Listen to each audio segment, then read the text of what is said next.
Hallo und herzlich willkommen hier bei mir in Carinas Kochecke. Heute machen wir eine super leckere Spargelcremesuppe. Das ist das erste Spargelrezept auf meinem Kanal, aber ist ja noch ein bisschen Spargelzeit. Deshalb gibt es heute die leckere Suppe. Und wie man die zubereitet, na das seht ihr wie immer jetzt. Und dann würde ich sagen, auf geht's! Für das heutige Rezept benötigt ihr folgende Zutaten: 500 Gramm Spargel, 1 Liter Wasser, 200 Milliliter Sahne, 50 Gramm Butter, 50 Gramm Mehl, ein Spritzer frischen Zitronensaft, 2 Teelöffel Salz, 1 Teelöffel Zucker, Pfeffer und Muskatnuss. Zuerst geben wir das Wasser in einen Topf und geben dann das Salz, den Zucker und den frischen Spritzer Zitronensaft dazu. Das Wasser bringen wir dann erst einmal zum Kochen. In der Zwischenzeit waschen wir erstmal unseren Spargel gut. Das ist ganz wichtig, da wir die Spargelschalen später für den Sud verwenden wollen. Und jetzt wird der Spargel erstmal geschält. Ich mache das hier mit einem ganz handelsüblichen Sparschäler.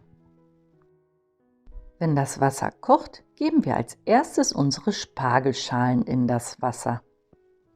Jetzt solltet ihr den Herd auf jeden Fall runterdrehen, denn das Ganze sollte nur noch simmern und nicht mehr kräftig kochen.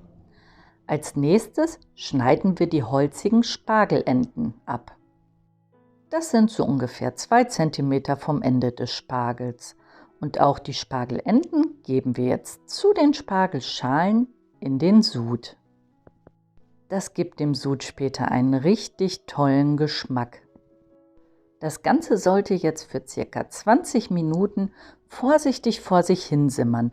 Bitte nicht kräftig kochen lassen, sonst könnte es euch passieren, dass der Spargel später bitter wird.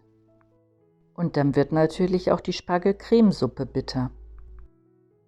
Jetzt schneiden wir unseren Spargel erst einmal in mundgerechte, ca. 1 bis 2 cm große Stücke. Die Spargelspitzen, die lasst ihr ein bisschen länger und ganz, denn das ist das Beste am Spargel.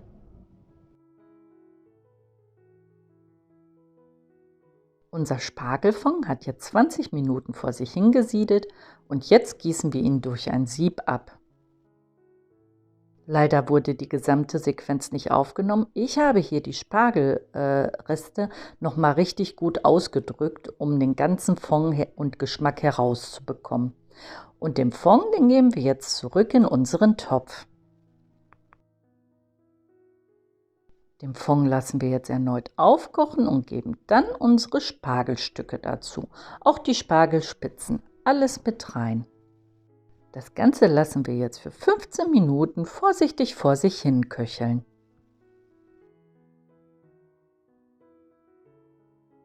Und nach den 15 Minuten nehmen wir die Spargelstücke aus dem Fond heraus, geben sie auf einen Teller und stellen sie erst einmal beiseite. Und jetzt machen wir eine leckere Mehlschwitze für unsere Spargelcremesuppe. Dadurch wird die Suppe super lecker und richtig schön cremig. Dazu schmelzen wir erst einmal die Butter in einem Topf auf mittlerer Hitze. Sobald die Butter geschmolzen ist, geben wir direkt das Mehl dazu. Und das Mehl, das wird jetzt richtig gut in die Butter eingerührt, mindestens für 3 Minuten unter ständigem Rühren. So verbinden sich diese beiden Komponenten gut miteinander. Nach 3 Minuten geben wir dann die ersten 2 Kellen von dem Spargelsud dazu. Und dann rühren wir das Ganze richtig gut. Und zwar ständig, bis es wieder eine dicke, breiige Masse wird. Und wenn das Butter-Mehl-Gemisch wieder richtig fest ist wie hier, dann geben wir den Rest vom Spargelsud dazu. Und dann ist es wirklich wichtig, dass richtig kräftig gerührt wird, sonst bekommt ihr Klümpchen. Einfach rühren, bis sich die Butter und das Mehl komplett in der Soße aufgelöst haben. Dann sind auch die Klümpchen weg und die Soße wird dann wieder richtig cremig und sehr fest. Wie ihr hier gut sehen könnt, zieht das Mehl wieder richtig an und die Masse wird wieder ganz cremig und richtig fest. Und dann ist Zeit, die Sahne dazu zu geben. Das Ganze hier auch unter ständigem Rühren.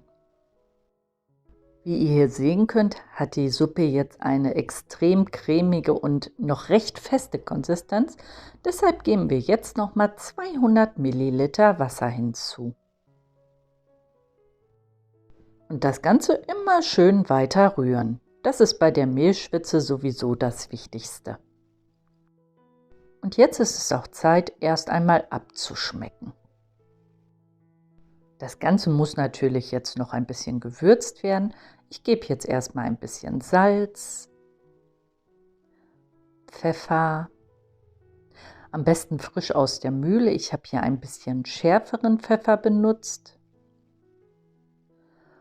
Und natürlich, ganz wichtig für mich persönlich, Muskatnuss dazu. Für mich gehört Muskatnuss zum Spargel einfach dazu. Wie handhabt ihr das eigentlich? Benutzt ihr auch Muskatnuss für eure Spargelgerichte? Schreibt es mir gerne mal in die Kommentare. Jetzt schmecke ich das Ganze nochmal ab und gebe noch eine Spur Salz und ein klein bisschen Pfeffer dazu. Das gibt dem Ganzen dann nochmal den richtigen Pfiff. Jetzt natürlich nochmal alles verrühren und dann auch nochmal abschmecken. Das ist sowieso das A und O. Schmeckt eure Suppe einfach so lange ab, bis sie eurem Geschmack entspricht. Und wenn es soweit ist, dann kommen die Spargelstücke und natürlich die leckeren Spargelspitzen zurück in die Suppe. Das Ganze nochmal für 2 Minuten erwärmen und dann kann auch schon auf einem Teller angerichtet werden. Die Suppe einfach auf einen tiefen Teller geben. Und wie ihr seht, ist die wirklich super cremig. Wir essen diese Suppe traditionell etwas dickflüssiger. Wer sie noch ein bisschen dünner möchte, der kann gerne noch ein bisschen mehr Wasser dazu geben. Und hier ist es dann, das tolle Ergebnis. Eine super cremige Spargelcremesuppe. Und ich persönlich bin kein Fan davon, die Spargelstücke zu pürieren. Die Suppe ist ja an sich cremig genug und so hat man noch eine richtig tolle Einlage. Ja, ich hoffe, mein Spargelrezept hat euch heute gefallen. Dann würde ich mich freuen, wenn ihr beim nächsten Mal auch wieder mit dabei seid. Hier bei mir in Carinas Kochecke. Bis zum nächsten Mal dann. Tschüss!